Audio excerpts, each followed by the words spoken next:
good to say about that. It's significant.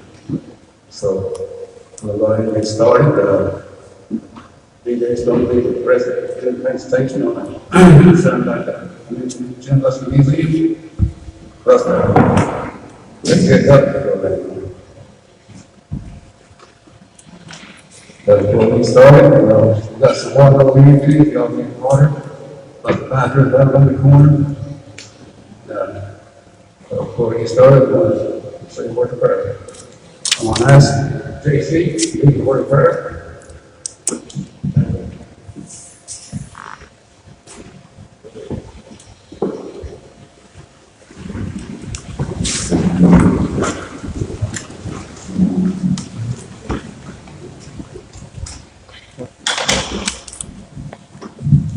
Idag lämnar och det här är dåliga inte skapelsen och då är det och tanken sina trädslag som är torka sen har jag process på Junaluska hade tillägg till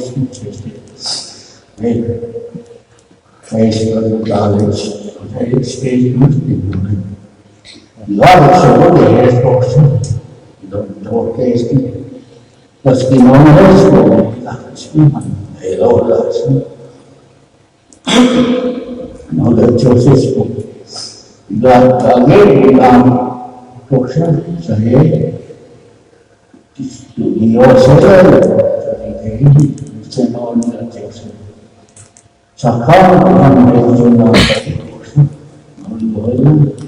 Ahí subió esto, a mi diablo, mi Dios, porque le he dicho, no da luz, o usted, o esquina, ni me oiga, y ya antes, los que se han ido con el doctor, y dar dos tantos, amén.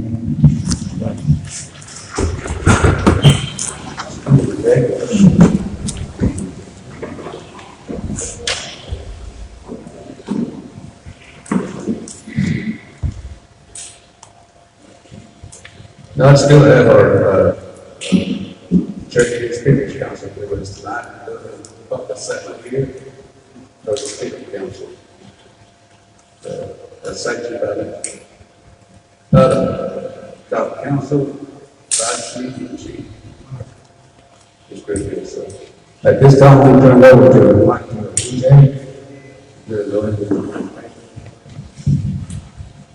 Hello. Not too loud. Not loud enough. It's good. Okay. Sure.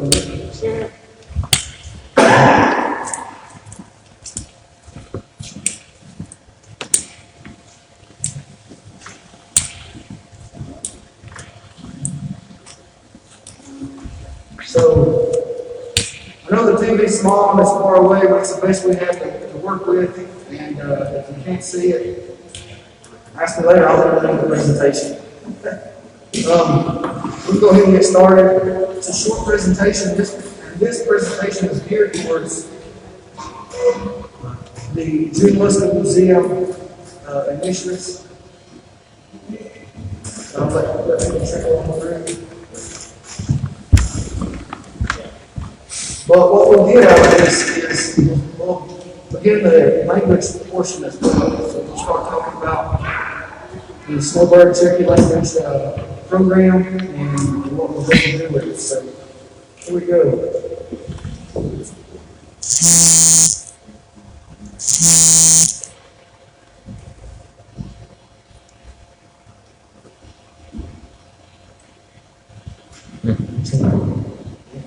Okay. 50 years. What will it mean to be Snowbird Cherokee 50 years from today? How will we interact? What will be our values? What will we know of our past and our culture? And will our language still be alive? Will we still be speaking? So again,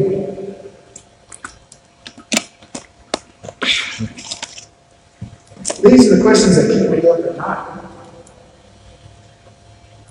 It's hard to go to sleep knowing that you have the opportunity to expand a program that can lead into a whole new generation of Cherokee speakers. So I have to think, what should our vision be? What should our goals be? And where do we go? So we're here today to lead into answering some of those questions. And also to receive input from the community. So my name is DJ Robinson. I'm the Director of Snowbird Cherokee County Services. I've been in that position since August of 2020. I'm from Snowbird.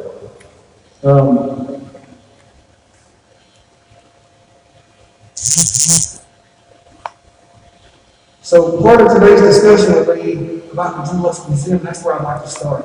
And I'd like to start by giving some context to the gravesite itself. The grave, in 1910, the monument was erected by the General Joseph Winston's chapter of Daughters of the American Revolution. They were first to commemorate the grave, as it were.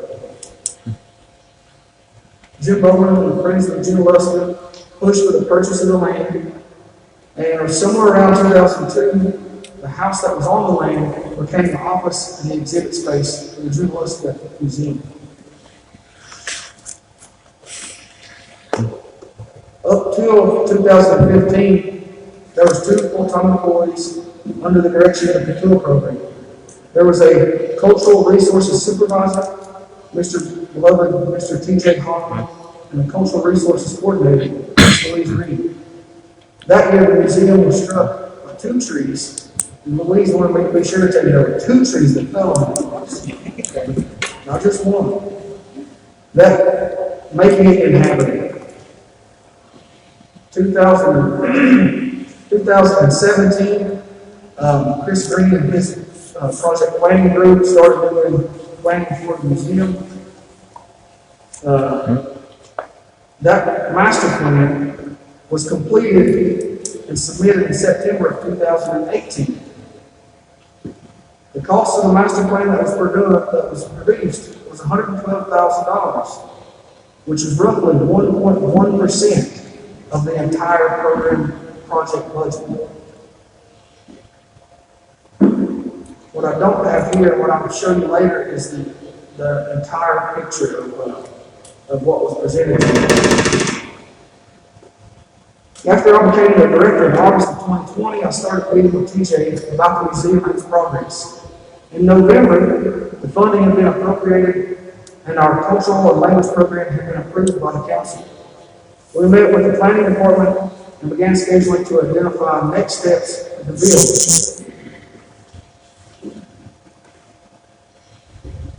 Our first step was to look at the current space that we had, the gravesite space.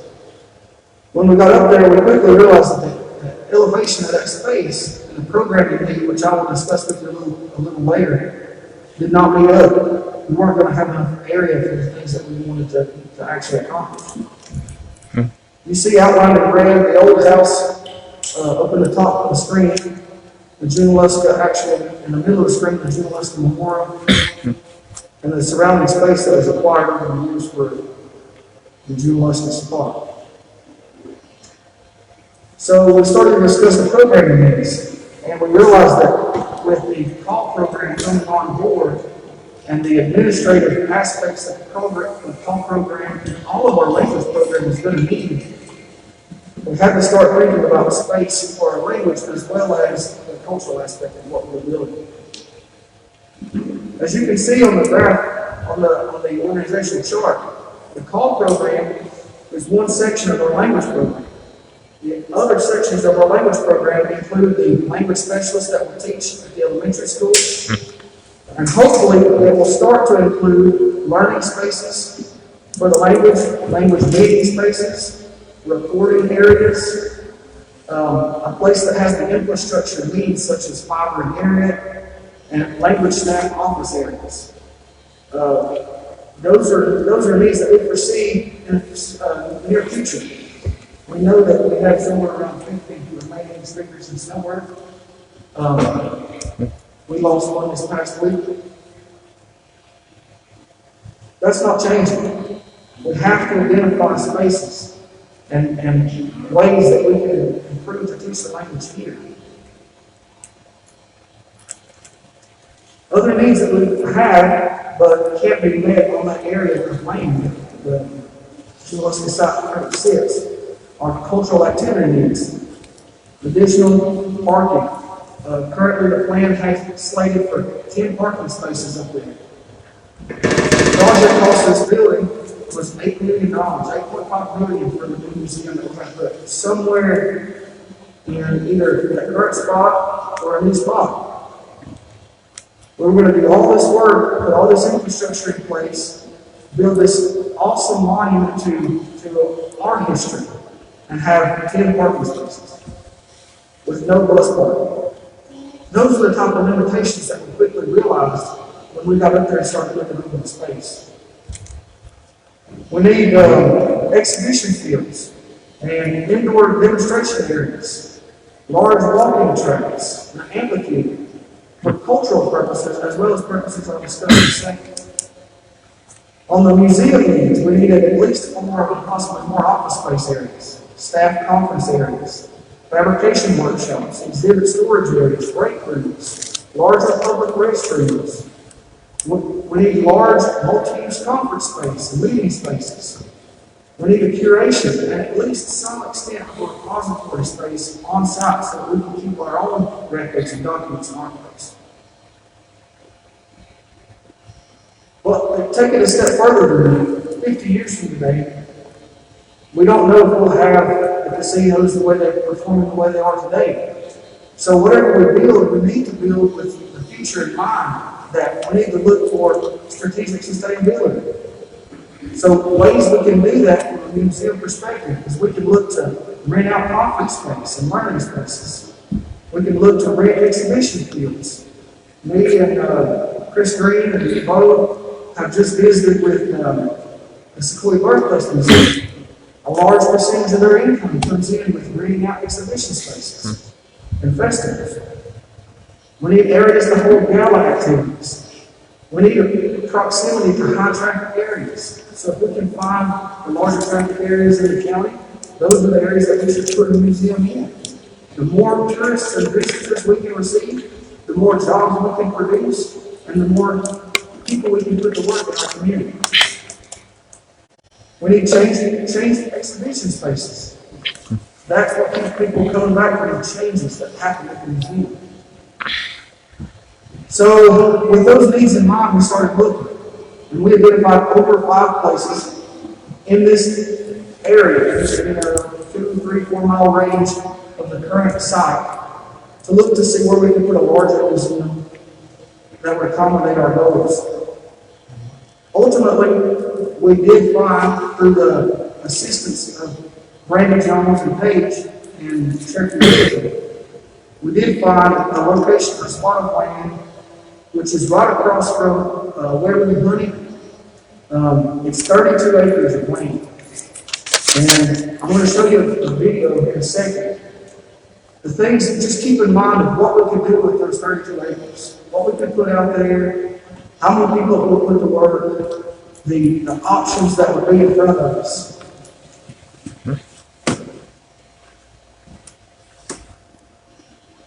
And we don't have this one.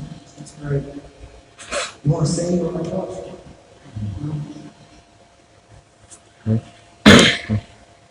But you can see here the knoll that we could build the museum on. Again, it's 32 acres of land.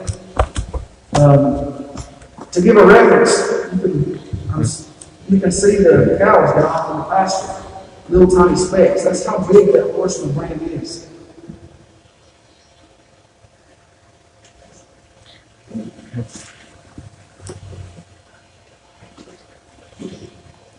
And off in the background, you can see Robinson. This is about to show you a better spot, how close it is to the town. All those areas of town lead straight into where this location of land is.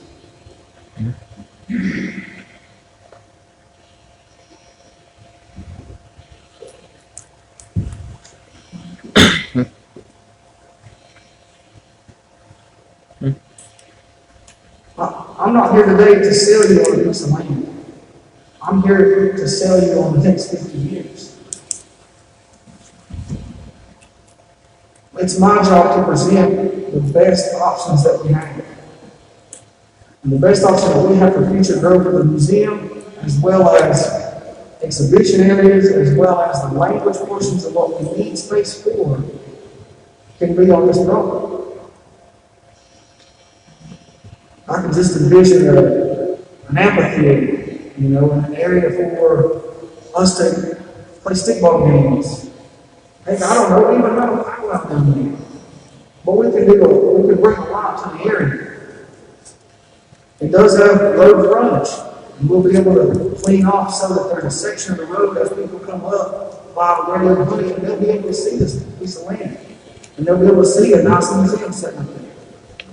A snowbird museum. A Junaluska museum.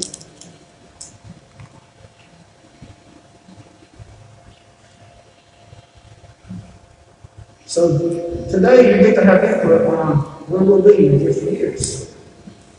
Will we know our history? Will we speak Cherokee? And will we carry our culture on our shoulders? I want to answer questions if you have.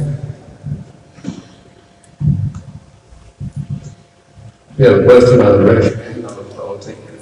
Or if you want to ask a question, I'll take your hand.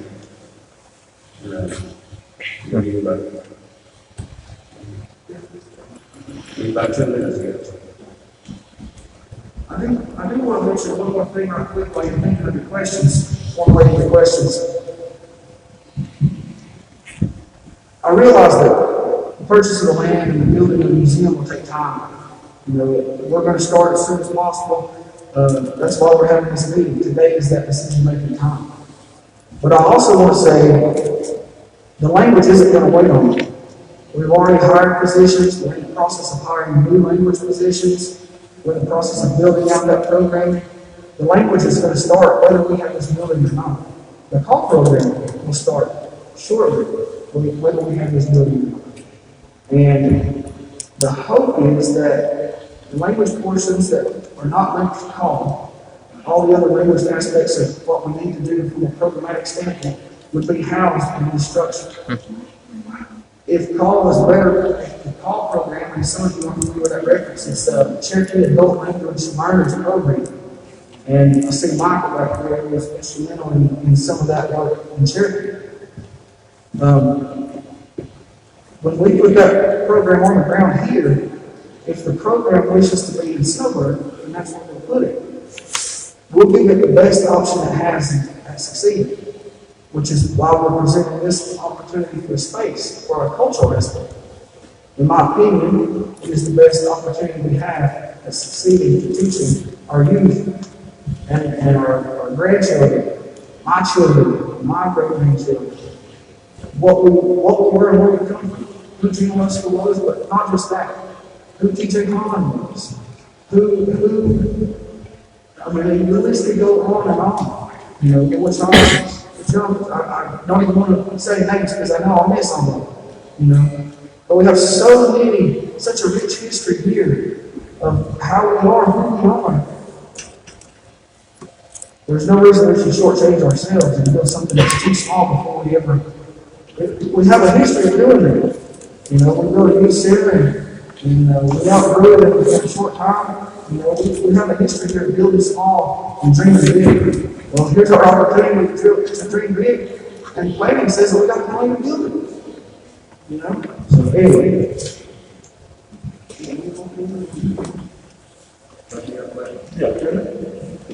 Stand up, I know. How many programs are right now at the grave site right now? How many programs? I know you can start off with like the reef laying. I know that's one of them. How many other programs do they have up there? Louise, do you want to finish out that? What do you mean by programs? Well, I mean like the reef laying. I know y'all have that, and then you have. We were hosting the walk every year before and we have just all kinds of things. Tour buses that come up, and so there's a number of stuff that we actually done. you know. We could have done more, but the parking was so limited. A lot of would have to park at the gas place down below there and walk up, which would have been dangerous because, you know, wrecks do happen on the road.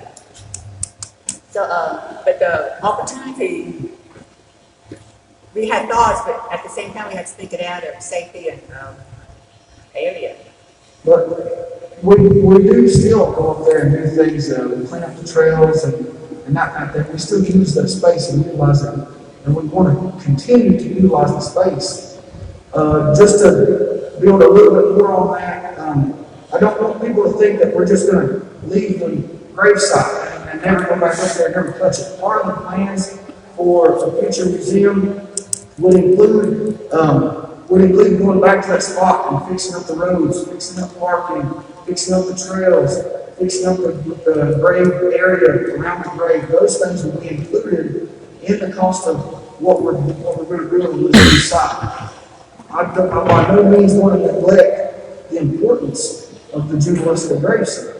If anything, I want to enhance it. Go ahead, Brenda. Hey, DJ, was that a new design that you had? Was that? No, that was just a rendering that I can do. It's just something that will show what it might look like on that area. Okay.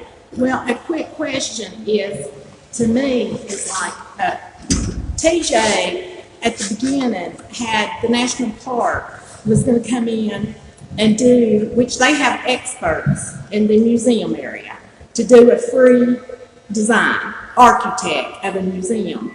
But somehow the tribe went out to bid for a contract to have them to come in and design a program, right? Or design a building. Well, I learned from Brett Riggs that when TJ and Brett was up there, that the architect that these people brought in from Tennessee wouldn't even listen to them. And I'm thinking now, what's up with that? You have a museum. So how much money did the tribe pay this landscape architect to come in and do that design? What's that question? I think, so I'm Chris Green, manager of project management. Go up here, but so just letting everybody know. Restate the question. Anybody hear me? So I think the question was how much does that master plan cost and what do we get out of it? So I think you said earlier it's around $107,000. So everybody knows that actual cost did not come out of the budget to do the new museum. So the idea of doing a master plan was to put on paper, basically bring those guys in and do the programming, which is to come up with the square footage of how big that museum would be. So those guys, they came up here, met several times, basically come up with the square footage. Talking to PJ. PJ was the guy that was the main stakeholder. So he's the guy we talked to. That's how we came up with the square foot we came up with. The initial square footage of the museum came in at 14,000 square feet, which will not fit. We couldn't get it to fit on that site, and basically with the cost we had. So we had to adjust the square footage. So kind of answering, the master plan drove the square footage. That's what we're trying to get out of it. How big will that museum be?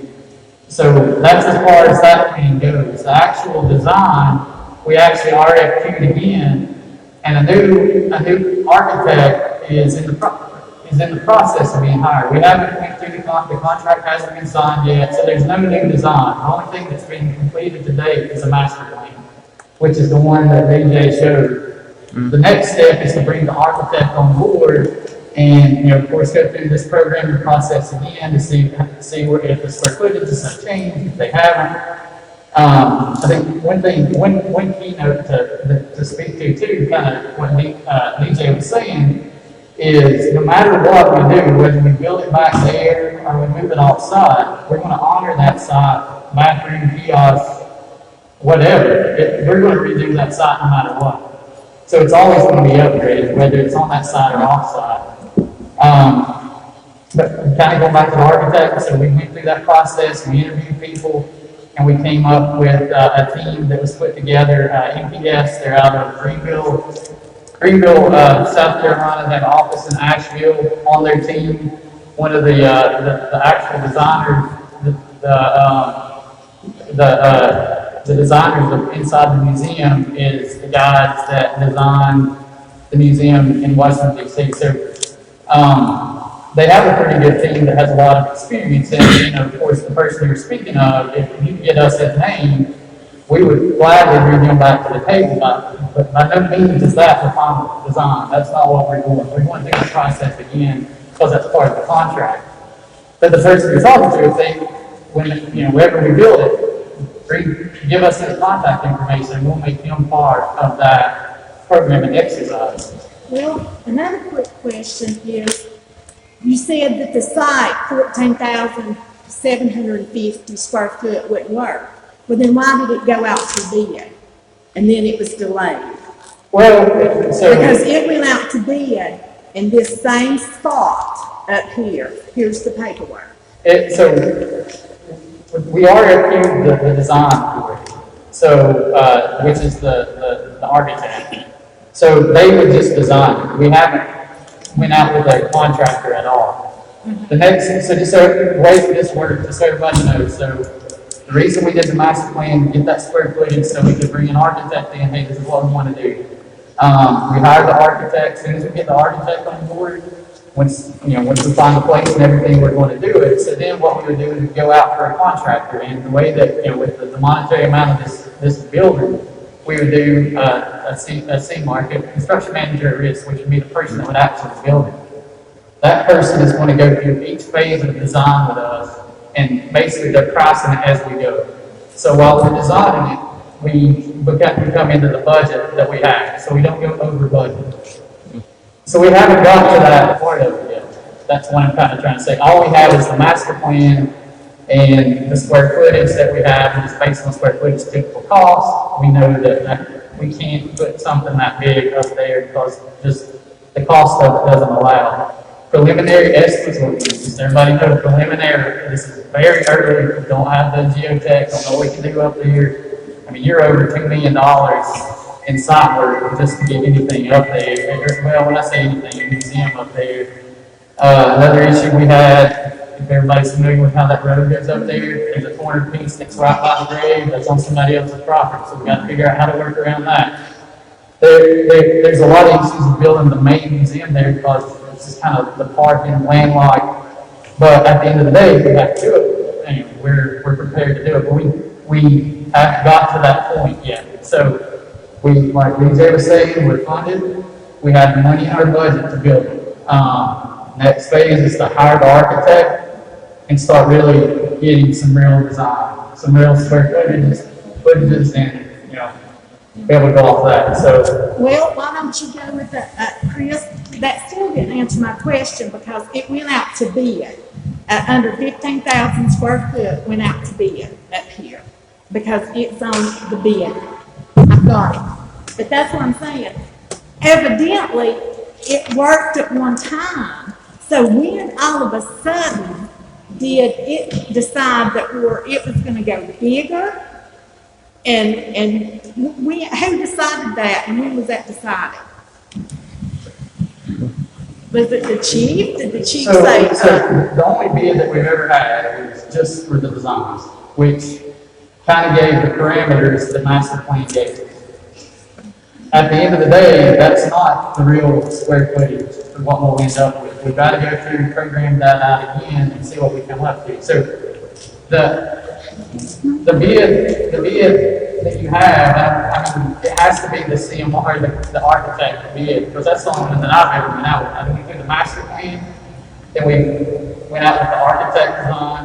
The architectural design was based on this. We had to have that to set the parameters of basically the RFQ, which is request for qualification. So what the teams that we asked to be put together with architects, they would come back, they showed us their book. This is the team that we would put together to basically be, to design your museum.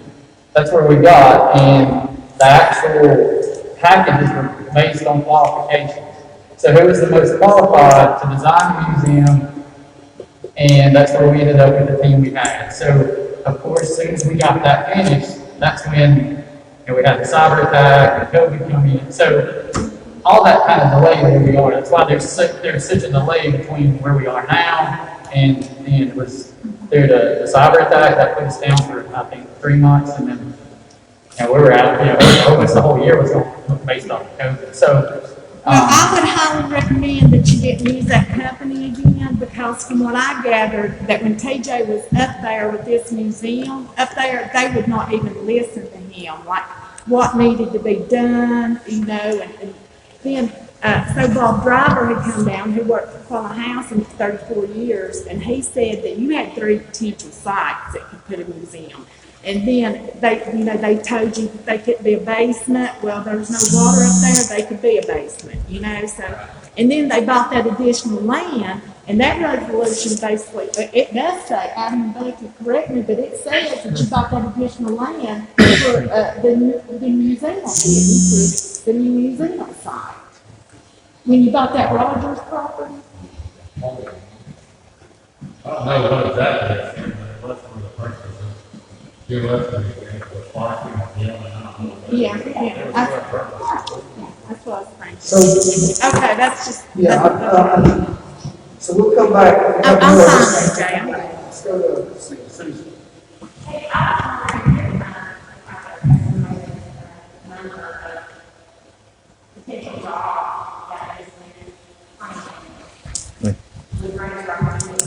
So preliminarily, based on the number of, there's the road that goes by the gravesite currently, at the peak of the summer, this is the information that I've got locally, is 3,000 people a day.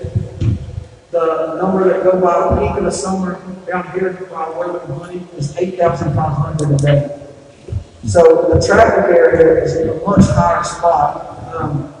From what we understand, if we're able to build the size we want, we're able to incorporate the office space that we want, we know that it'll probably somewhere around 8 new employees in that area. Now, some of those will be language employees, but a lot of those will be seasonal staff to run it. And then, if you look at the sustainability portion of it, if we have the rentable space, the amphitheaters, the exhibition fields, all that rentable space, if we have that, then we can offset the costs of how much it costs us to have those full-time employees. So, just future looking, and while it may be true that this particular architect felt that this particular building could go on that spot, the programming needs then were different than they are now. We now have a language program that we didn't have before. We now know that strategically thinking, we need those other areas to offset the cost. If we build a museum at 8.5, which is the estimated budget cost, we're going to have a museum on this property somewhere. So ultimately, the child has to think, how much money is the child going to put into an area to offset the cost of operating the facility? If we put it somewhere where we can utilize the funding appropriately, we can rent space, we can rent meeting space, we can have galas. If we put it somewhere where we can do those extra things, then the money that is needed to operate will be less, and we'll have to drop potential. Really. All I know why you can't go up, you can see that in the map. I guess to answer your question, it costs us more money to go up than it does to go out. So the land amount, I don't know if I mentioned that earlier, 32 acres. So I'll give you some perspective first. One of the opportunities that we looked at in town was 6 acres. It was $2.7 million for 6 acres. One of the opportunities we looked at in town was 3 acres. It was $900,000. Okay? We're looking at 32 acres for $1.6 million. That's less than the cost of the land infrastructure if we put it back up to the spot at the gravesite. And just to mention, if it goes back up to the gravesite, and this is just how it'll have to work. If it goes back up to the gravesite spot, because of the drive, because of parking areas, the trails that are below it, we'll have to take the trails out. Because there's just not enough space for the bottom trails and the museum and the gravesite and parking. So that's not to mention any of the extra stuff that I outlined on here that we need. You know, outdoor space and Excellent. And then as far as going up, we could potentially build up higher. The problem is the cost is exponentially, from what planning is telling me, the cost is exponentially higher than the floodplain is to go out. So it's a cost deficit to go higher. Plus, we still don't get the benefit of any of those exhibition areas, any of the potential attractions that we could bring down here. We don't get any of that if we put it right in the same spot, even if we go higher. What about the drain? Say again? Drain. Are they gonna move the drain? So, I have not been told that are you talking about the grade at the current site? Where you're looking at? So I have not been, and I've been pretty active with the realtors. To my understanding, there are no grades on that location.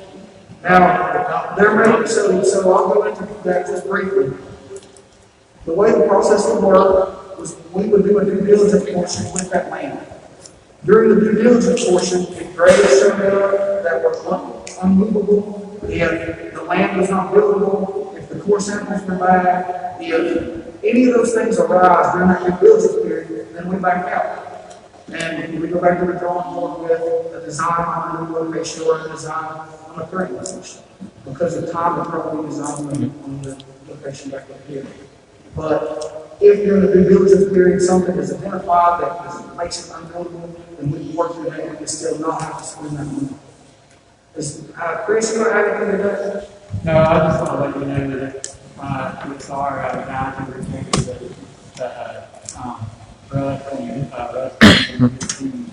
we would have them look over that property before we build anything. And if there's any project located on that site, the way we've been doing it, locate to GPS and we won't build on top of them. We won't move them, they'll stay where they are, and we won't put a building on top of them. That's how we They're up there on top. we have to see where they're located and see where they're all at. So all that would be found during the due diligence period, we work through at that point. But the same thing applies necessarily to the Junaluska spot.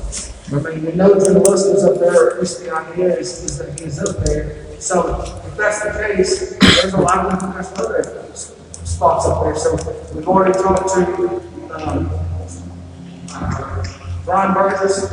They talked about if we go back to that current spot, we'll definitely have to go through the penetrating radar to make sure that there's no more grades on the Junaluska site prior to building it.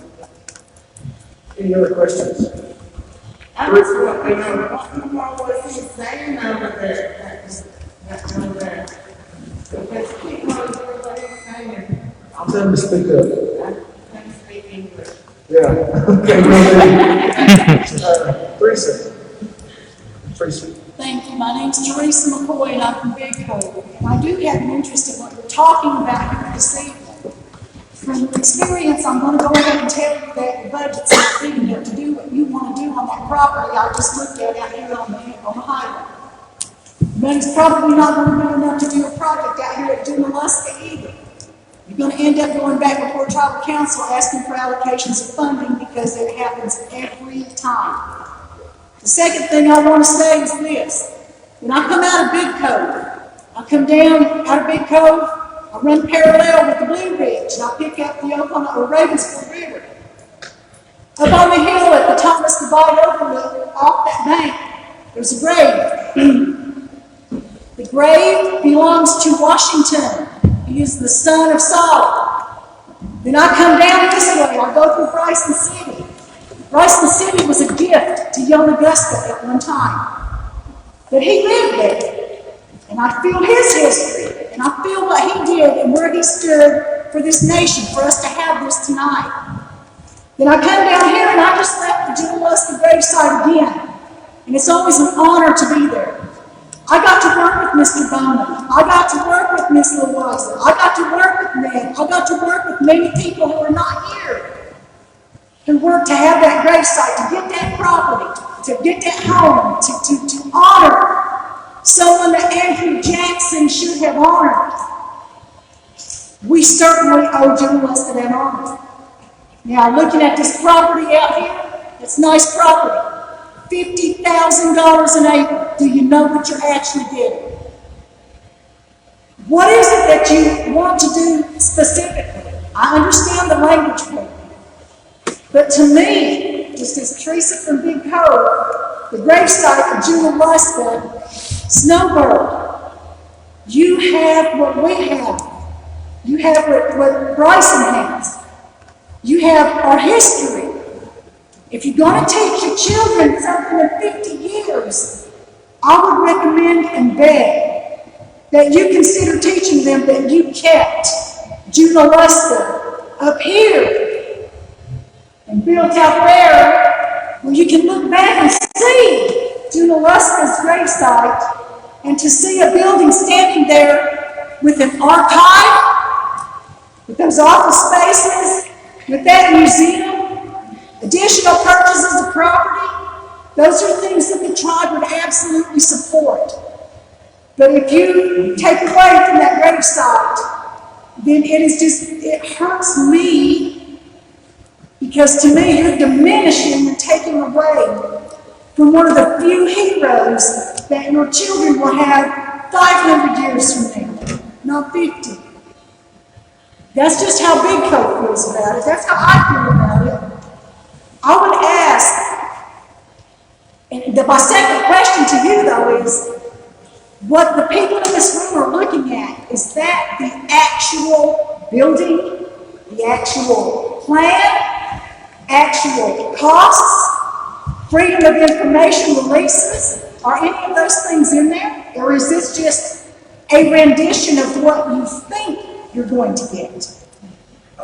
Good question. So we can pretty much tell you there's no way we can put this up there. The cost of this would be too high to put this exact thing back up on this spot. Then I would recommend that what you put back up on that spot honors the Snowbird people. Your history here is unbelievable. You can put an archive up there to house every artifact from this Indian community and from Cherokee County. Because the bigger archive, I'll go ahead and tell you, is most likely going to be built in Cherokee. As far as your language program goes, I agree with you on doing those things out there in that field. That's a wonderful location. It's beautiful out there. But it doesn't have a feeling, if you know what I mean. It pays no homage to the man who walked all the way home to be buried right there. If you want to teach your children, if you want your children to learn and continue to have a value as a Cherokee citizen, then don't diminish the relief, don't diminish our heroes. So, And I would say this, again, is that what we're getting, or you're getting, or is that what? Because you may be premature in your meeting, is what I'm saying.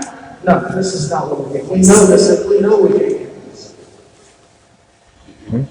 I'm going to pick up where Mr. Wachacha, if you don't mind, left off. Up is the only way we can build in Cherokee now. Up. We have no more out. We try to buy land all the time. I mean, for whatever reason, the tribe doesn't need a reason to buy land, it can buy land. I fear that I would be honored for you to come and see Washington's grave. It'd be an honor to see you walk amongst the Denver. His home place is right there at Nuntown. If somebody other than Cherokee were to do something to that site, every man and woman in this room would lose it. And I'd be right here with you. Do not, I came across a cemetery one time while I was turkey hunting at the lake. And a sign in that non-Indian cemetery stuck with me. The character of a community is judged by the way it honors its dead. And that's in a white community. If you want to set an example for your children, make sure that Junaluska gravesite gets the honor it deserves. Because there's not one council member in the past or in the future that will raise their hand to block you from doing anything you need to do at that site. I would purchase that site out there for you to do those other things. Those gatherings, those galas, those powwows, those stomp dances, those, stickball games. Because you deserve that too. And there's a way that you can get them both. As far, look, I see people in this room that I know have land for sale, Indian land. I'm going to make a suggestion. Well, anytime we pay the non-enrolled neighbor for that property, you deserve it too. Because Big Cove deserves it. And I'm going to be there to fight for that. No one's going to stop the projects, nobody. But if that's not the truth, if that's not what the people are expecting to receive, what they're seeing right there, then those may be premature, is what I'm saying. And I would not stop at just sending everything to the spot over here. It's nice. But you can see Junaluska's gravesite. And I'd much rather look back from that knoll over there and see something that represents a man that everybody on this boundary should attempt to emulate. That's just my opinion. I'm sorry if I offended. I humbly apologize, but this is important to me. It's important to you. But I feel like, and maybe I'm wrong, I hope I am, we're pushing something back. I remember standing there with Jim Bonding. And if this community is going to honor its elders, then you honor the work that they did too. And you are right about one thing. The speakers in this community, the speakers in Cherokee, you have an opportunity to do something with some money. And it's not a lot of money. $15 million, $8 million anymore, that's not a lot of money. We all know that 300 million can be right. I just wanted to share that. My thought on it would be, and I would lobby very hard for this, honor the Junaluska gravesite with those very things that are cultural. And that would have made that man honor him. I honor Washington, down there, and it's an honor to stand over there. If y'all want that out there for fun, you petition the tribe and you get it for fun, and ask the tribe to purchase that for you to start that economic development that this community is starving to death for. That's what you do. Is this deal done? Is this a done deal? I don't understand the question. Is that what Snowbird can expect, what I'm looking at out here? So, no. Then why are we looking at it? Because this gives us the idea of what is capable of happening. Okay. And that is how we bring our square footage. This is what tells us that we can't go up there and get the size that we need. So, and I thank you for your words, and I respect them. Again, it's not my job to sell a piece of property. It's my job to give the community the best shot it has at continuing the culture and continuing the language. And I'll say it again. We talk about Junaluska, but do we often talk about Johnson, who also came back and came that way and escaped a couple times? Do we talk about, there's thousands of people here in our community that live here and done things for our community that don't get spoken about. It's time to change that. We have an opportunity to build a size of a building to where we can do those things. We can honor that whole sequence of events. We can tell the story of the first council after the removal. We can tell the story of our heritage. But we can't do that in a smaller spot back up on the hill. Now, I totally respect Junaluska's gravesite. Matter of fact, that's one of the reasons I want the museum. Because when it comes to a grave, I like people to walk up there and feel humble and feel respectful for where I'm buried. I don't want to build a building around it and have kids running around and screaming and playing and jumping jacks on the grave. That mentality, that feel, is not the cultural organizational feel that I want people to have when they go to our larger museum. Okay, about an hour ago, I stood up there on the hill. That's culture. That's tradition. That's touching the earth. 20 minutes later, I was standing out here. Nothing. That is nothing to any of us. That is everything. I say buy the land and use it for something else. That's just not how it works. Again, I respect your opinion, and I want to take it a step further to say that we are content. It's no burden. But there's snowbirds that live on Seacole Mountain.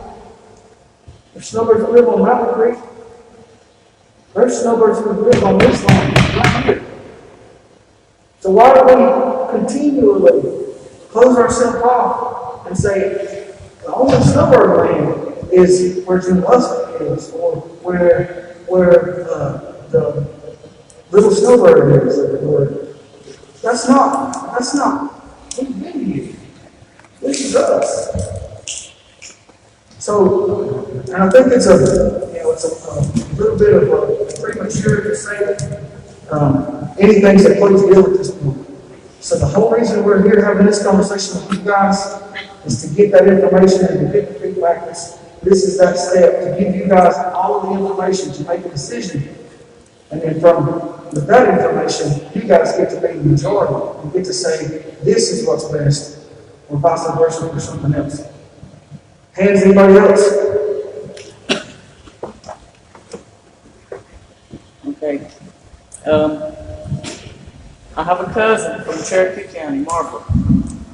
He called me upset because the John Welch burial over there in Marble, which has been there for many years, they ended up putting a dump.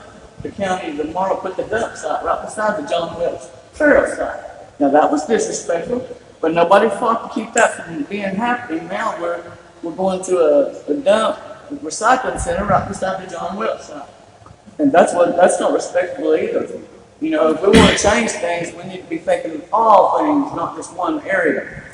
This area up here at Junaluska was built by the Daughters of the Revolution, which were honoring Andrew Jackson because he saved Andrew Jackson's life. But what did they do? They put Junaluska in the slums of Snydertown.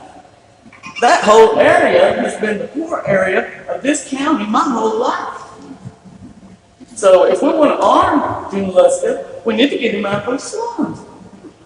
Because that's where what's built around, you know. So if we want to talk honor, let's do honor. Let's get John Welch's grave fixed. Get that dump site out there. And all this up here surrounding Junaluska is surrounded by deeded land. So there's no way that we're going to get all the confused. Some of them sell us that land. So there's no way we're getting more land out there. We've got to think of our kids and grandkids, not just what we want and what we think's best. Because they're the ones that's going to inherit all this. So my feelings are, everybody quit being selfish and thinking about, what about me? Let's think about our children and great-grandchildren and what they'll inherit when we're gone. And we need a bigger facility for them, not a little bitty spot up here on the hill besides Snydertown.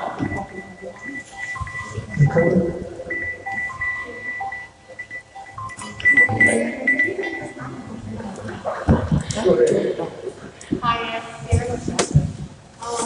let me just start by saying I have honored Junaluska State before. I played the recon when I was younger.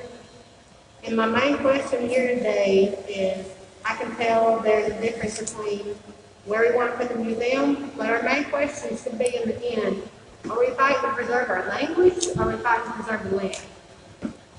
Because like I said, I have honored that grade before. I played the recon. And I'm looking back at my children's future, my son's future. I know 50 years from now, he's not going to remember where we put the museum. He's going to remember if the language is taught, who taught him the language, not where it's at, not where we said it. I come from a strong bloodline of fluent Cherokee speakers.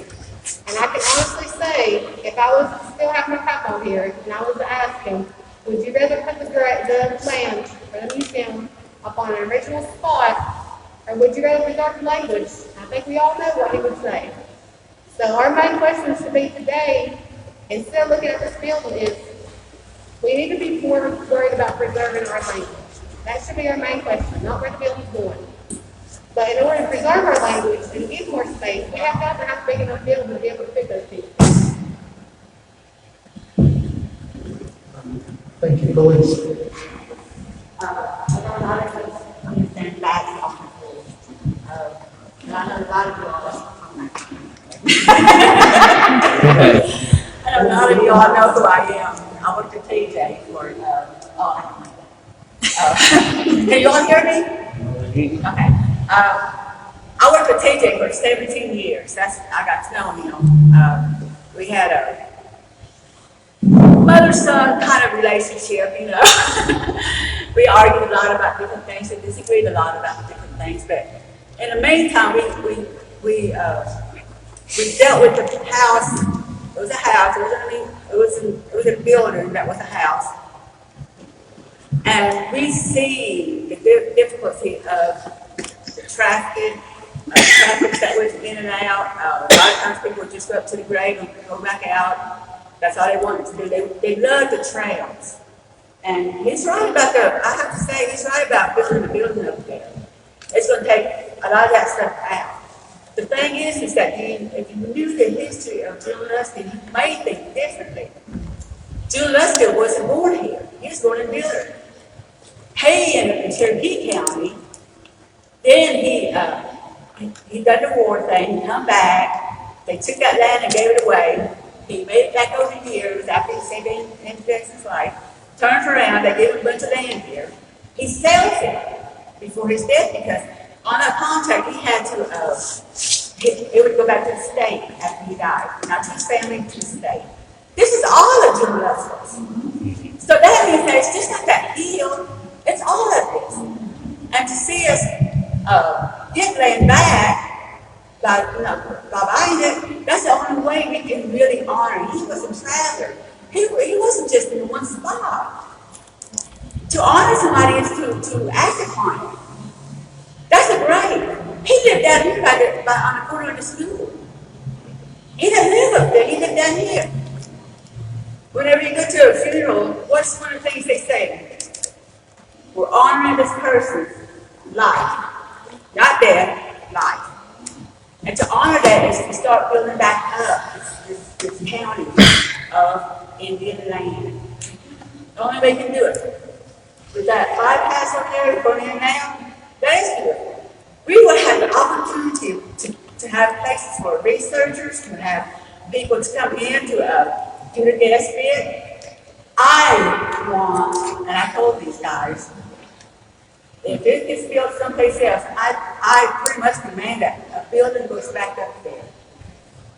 And this building would have somebody to work it, make sure that things are taken care of there, make sure that they can do tours with their plants and stuff, make sure it's taken care of. It's not what the first thing was before. It's to take care of the place. That will do it. On top of having a museum that has all this other stuff that goes with it. To be able to build, to be able to really tell a story that needs to be told. When you go look at a museum, you can make it what you want. We went and visit. I was with these guys when they went to visit Sequoia. They struggled. They struggled a lot. The Heritage Museum. They're okay just to go through, but the thing is that the real story's not there. Sequoia's is good. The theme was Sequoia. Ours, we want it bigger. We want it to tell a story of not just us Snowbirds, just not Snowbirds. Half of us, our family comes from Cherokee. Mine, my dad comes from Cherokee. My grandma comes from Cherokee.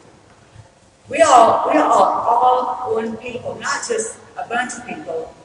Big Covers, my dad's from Soco, and my grandma's from Birdtown. I'm from Chicago. So here I am, you know. But I respect speakers, I respect people, and I think that sometimes we get lost within spots. We're just in a space that we don't want to go out. But Junaluska did. The whole family, they moved over there to Murphy, Cherokee area. They lived there. It wasn't just here. And when you realize that our family moved around, it's not bad to move around. We're 5-10 minutes from that spot. I had to put my thinking to the point of okay, pros and cons. I have to do that. There has to be a real estate person, no matter what you do when it comes to buying. Put that on the side, that don't count. Because it's out there, it's a hassle. over here, what can we actually do up there that's gonna make it better? We wanna build it, that's nice, but what is it gonna take away? Reality, it takes away because it is beautiful, it's mountains. And if it's done right, landscaping, and they would say, it will go here. This is what I look at. And knowing the history is what's important. Water, the registered deed, the gravesite is registered. And in it states where Junaluska and Cherokee, the brothers, tried to escape the frontier. Well, Cherokee made it back here. So it tells that story. So I think that we need to realize that it wasn't just here and there that we're man. This is all these. All of it. And we're able to buy it back. I'm like, hey, that's all of it. But that's what I want to say is that I've worked it, I've studied it, I've done all the stuff with it. And I would love to see it grow because we have more kids in school, we have more babies up here. And I just, this past month, 2 babies were born in my family. So, we're growing. And give the kids an opportunity of wanting to be part of it, wanting to be able to go to school, to become a historian. A young man from here was working at one of these museums in Cherokee, Tennessee. From here, well, his family's from here. And he studied it. He does it. He got to travel and study history. And that's what we need to bring to our kids is and that's how we keep it alive with the language. It's keeping them interested. They have to have a place they want to go to also. And we have to have a room that they can come into. The complex, nobody's going to get back in there. They're still more hiring down there because they're finished. Their office is taken right now. Only way they're going to get in is if somebody retired. We want something different. We want to be able to grow a little bit. So that's my 2 cents. Thank you. Trustee?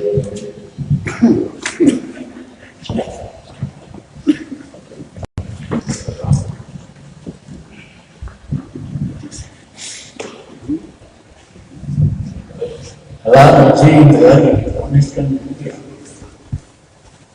So I thought, you stop? I thought I'd come down here to talk about language. Important to me, like a young fellow, that we teach them. It's good to have a nice building, but if we don't get something done, I'm gonna be an artifact. It'll be good reading.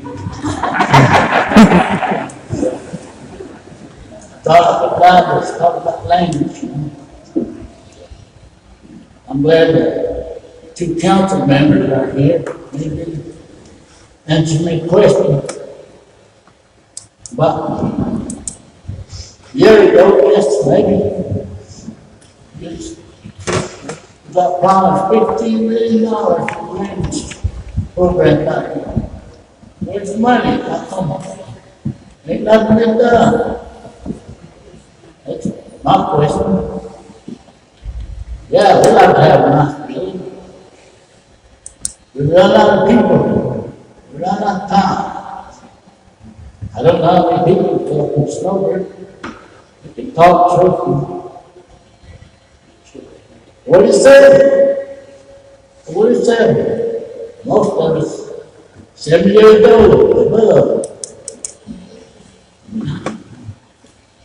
Like I said, that's been my advocate. I've been advocate for language a long time since I started Academy Cherokee. And they do a lot of things in Cherokee. They got this going on, they got this going on. We ain't got nothing. So, I think we need to come together and we're learning about building this and that. They just do something with the language. Don't be too late, people. And I got a story to tell you. You know,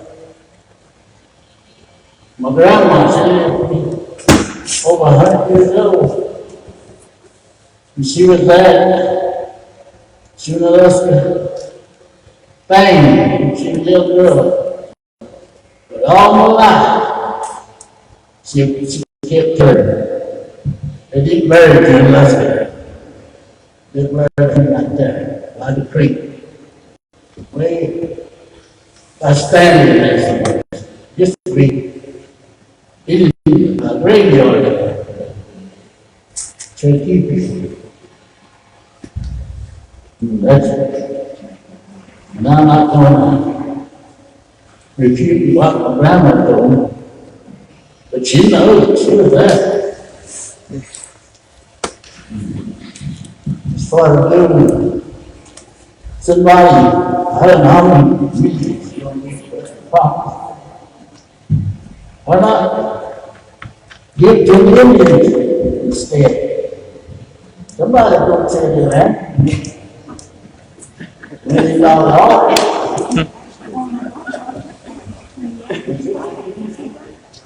Anyway, that's all about saying I got to get back to Cherokee. You got to see you in the dark. I was glad to come here. And thank you for having me. I growed up here.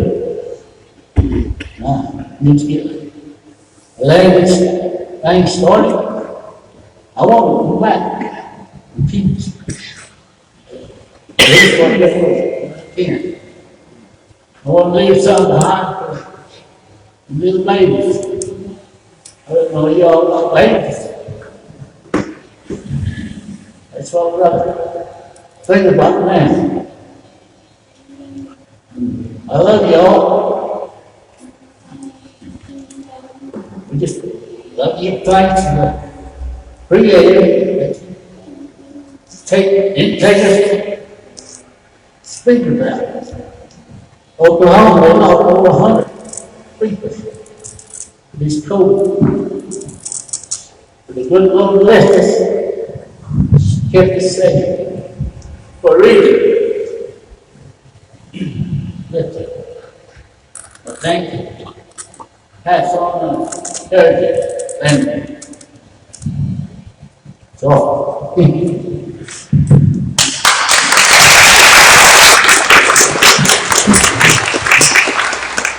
going to the language part now.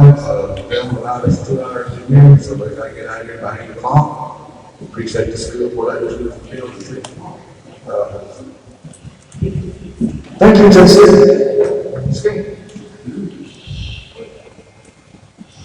I think it's important enough to stand up. I respect the words I heard over here that we can have these discussions about the museum and opportunities we have. We can have these discussions for long. We've got to make motion now. We've got to make a difference yesterday. The language program in Snowbird, just to give you some background, there was no language program in Snowbird prior to August. They got back. I severely apologize to the Jackson family.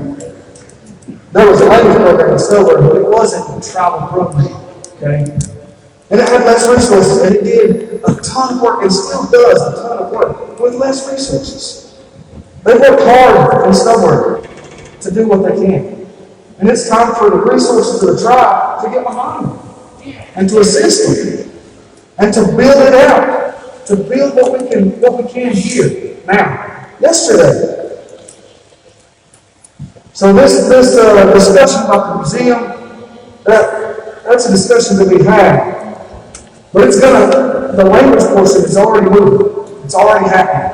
We've already got program stuff going. We're working on what those contracts with speakers are going to look like. We're working on how the programming of how the language in Snowbird from a tribal perspective is going to work and how it's going to balance with Gil and Lou and all those people who have already put work in front of us. So that time has come. So we're going to talk a little bit about what we hope to do and how we hope to assist and the stuff that, you know, I can't, the Browns, I mean, I can't stop with the name and everything, who's taking part and helped. You know, I look back, I attended service classes, you know. I don't like going to funerals because I don't like remembering people after they passed. I see Shirley alive in my eyes. I see her teaching. I see you guys teaching. It's time for the rest of us to do the same. If you know how to speak Cherokee, if you are a speaker, there's no reason that we shouldn't have recordings of you speaking so that we can teach and we can keep you with us as time goes on. But to do that work, we've already took steps to do it. And with the CALL program, which is the Cherokee Adult Language Program, we hope to put 6 adult language learners through the first group here shortly. So we've already hired a manager position. We will be hiring a CALL program coordinator. We will be hiring a Cherokee language teacher that teaches in the elementary school. Those things are coming soon. You'll see those coming quickly. You'll see those coming quickly. But the things that you'll see right behind that are contract opportunities with our speakers so that we can, and I know a lot of our speakers I've talked to, and they said, I don't need the contract. I'll come in and give you the line and give as much as I can. And I understand, but we want to offset your time a little bit. We want to help you do that. So there will be a contract set up for speakers to come in and help us teach and help us transcribe and help us record and document the language. Those things, again, needed to be done weeks ago, months ago, years ago. So that this group can grab it and teach me, so that we can share those resources, so that we teach. And ultimately, I look at the language like this, and I spoke to Jackson like this a little bit. The language is a losing the language the way we are, the way I am. Losing that language is a big problem. Monumental problem. We have to have a big monumental answer. And that's a cultural shift. And we can achieve that when we start having adults who are learning the language as well, when we start having a work environment where the language is encouraged. You know, I tell people who work with